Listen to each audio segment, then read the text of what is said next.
Senator Sanders joins us now. You talk about an oligarchy running the White House. You have billionaires now currying favor with the new administration, donating to the presidential library, the inauguration, making deals with family members of the Trump family. How far are we from a kleptocracy? Well, let's start with oligarchy, and I think we are there. When you see three of the richest people in this country, the three richest, standing behind the president when he gets inaugurated, when you see Elon Musk, who contributed over $200 million, 270, to get Trump elected, and then becomes, in many ways, the most important appointee of the Trump administration. And when you see, since Trump's inauguration, Elon Musk becoming $150 billion Twitter is not richer in 2.5 weeks, $150 billion richer, you tell me whether or not we are living in an oligarchy. And I think the function of government under Trump, under Elon Musk, will not be to serve ordinary people, but to make the very richest people in this country even richer.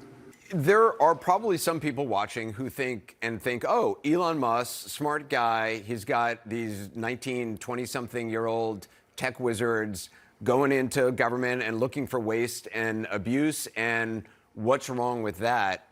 What is wrong with what is going on? Nothing wrong with looking for waste and the kinds of bureaucracy that exist. I think we can do a whole lot to get rid of the waste, the fraud, the excessive bureaucracy that exists in government, especially, by the way, in the Defense Department. You did the same interview. You got the same amount of motion as Anderson Cooper, my goat. I did it for 30 minutes. Anderson only gets Bernie for 7. What is wrong right now is one simple reality. What Musk is doing is illegal and unconstitutional.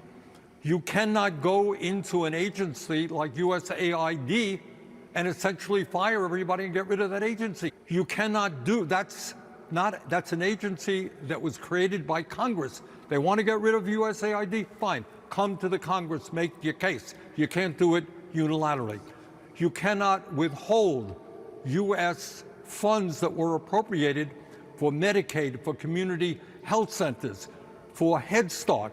You cannot put a freeze on that. That money was appropriated by the Congress.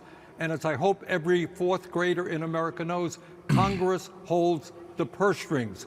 And what I also worry about is not just the movement toward oligarchy, but this growing trend. When you ball in with Bernie, I'll figure it out soon. I hope the American people are seeing clearly that we had the January 6th rioters, the people who were trying to, in a sense, overthrow an election, undermine democracy, contributed to the injuring of 170 Capitol Hill police officers. They are pardoned. And then the FBI agents who worked hard to make the case, doing what they are told, they are now being investigated. What is the future of the FBI? Is the criteria to be an FBI agent in the future one who swears allegiance to Donald Trump or one who upholds the Constitution and the rule of law? And I'll tell you something else in terms of authoritarianism, Anderson, and this is something that you and other people in the media should pay attention to. ABC paid a fine to Donald Trump, presumably for saying something that he didn't like. Meta, owned by Zuckerberg, paid a $25 million fine to Trump. Right now, Paramount, that owns CBS, is contemplating reaching a settlement with Trump. He has sued the Des Moines Register. The FCC is now investigating PBS and NPR. That is a movement toward authoritarianism when you go after and intimidate an independent media. So you add it all together, we're moving toward an oligarchy, we're moving toward authoritarianism, and in terms of kleptocracy, well, what can I say? Before he got inaugurated, Trump and his wife issued coins. They made billions of dollars. Anybody can give to the president, in a sense, by buying those coins. So the American people are going to stand up and fight back, or else we're going to be in real trouble. We had a historian, Doris Kearns-Goodwin, on last week who talked about Andrew Jackson corrupting essentially government employees, giving out favors to people who curried favor with him. He gave them civil service jobs. And it took generations in America to correct that. And it took Teddy Roosevelt being the civil service commissioner for 6 years to really root that out and get a civil service that served the American people and not whoever was in power. The damage being done potentially, people think, oh, well, maybe it's just going to be 4 years. The damage can be for generations. Right. I mean, it goes without saying that I think the overwhelming majority of Americans want a strong, efficient, independent civil service.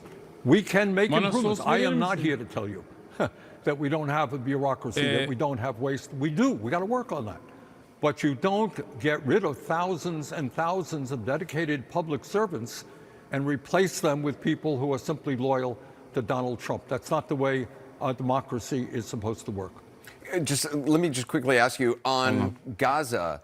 When you heard the President of the United States talking about turning the Gaza Strip, I mean, getting 2 million Palestinians out, I mean, as anybody who has read history or the region or been watching for the last year, did you think this was a joke at first? I mean, can you believe? Almost. Look. One could say that, Anderson.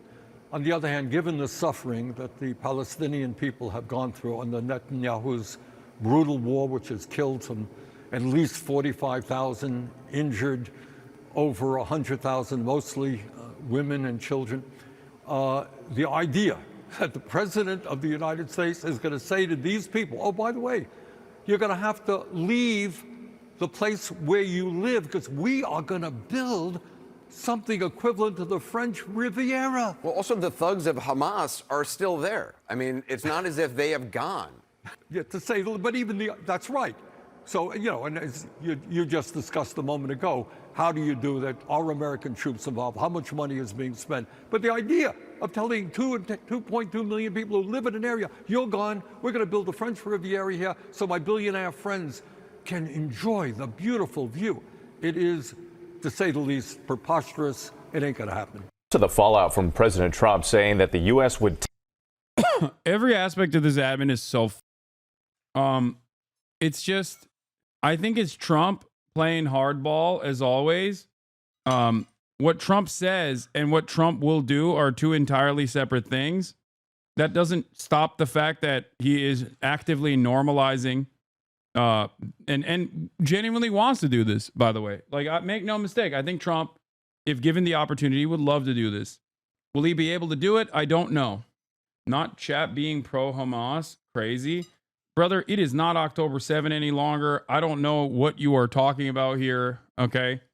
Like, if you can't comprehend why people would resist against the Israeli apartheid after 16 months of genocide, as the American government that allowed Israel to do this by offering the munitions to do it, while also simultaneously talking currently about the fact that there will be mass ethnic cleansing, a mass population transfer scheme on this existing territory, like, and you're still like, well, what about Hamas? You're out of your mind, dude. Get a new point, please. Hamas is but a name, okay? That's it. That's all it is.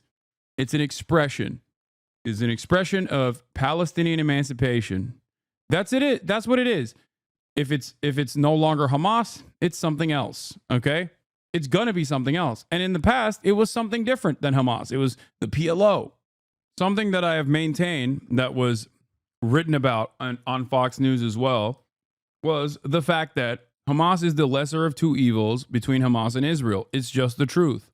Yeah, I know I covered this earlier, that Egyptian diplomats came out and said Biden said the exact same thing.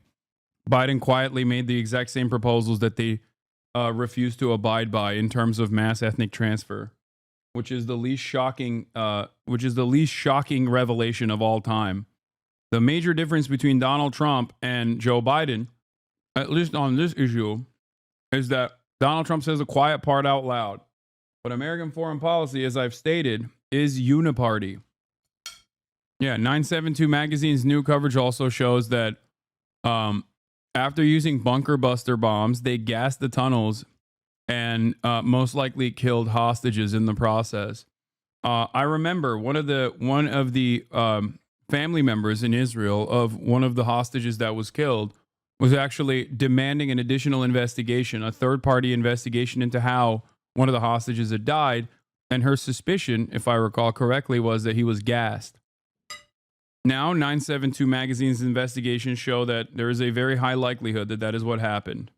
From 1 year ago, a hostage mother says toxic gas from Israeli bombs killed her son. Is she right? This is from January 31st, 2024, from an entire year ago.